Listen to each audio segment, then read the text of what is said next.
بنروح لأول ماتش معانا النهاردة في الدوري المصري. ماتش المصري وفاركو، ده هيبقى فوز أو تعادل النادي المصري، بيلعب في برج العرب.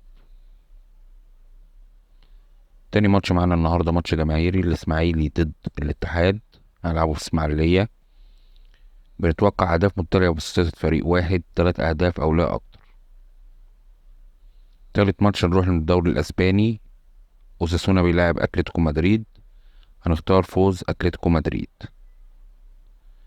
تالت ماتش سيلتا فيجو ألافيس، هنختار فوز أو تعادل سيلتا فيجو. نروح لماتش غرناطة وريال بيتيس، هنختار فوز أو تعادل ريال بيتيس.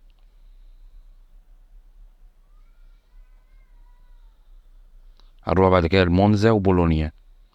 مونزا وبولونيا هيبقى فوز أو تعادل مونزا.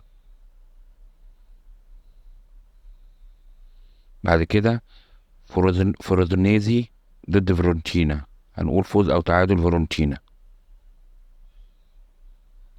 وآخر ماتش معانا النهاردة في الدوري الإيطالي، جنوا ضد روما، هنقول توقع فوز أو تعادل روما.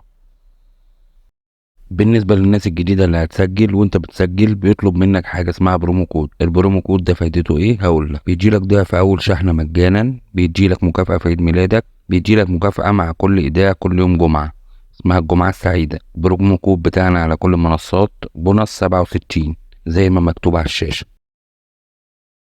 بنروح للكود اللي احنا عملناه دلوقتي، عبارة عن 8 احداث كلهم حاطينها لكم في كود واحد. تقدر تحمل الكود كله، وتقدر بعد ما تحمله تشيل الاحداث اللي انت مش عايزها وتراهن بس على اللي انت عايزه.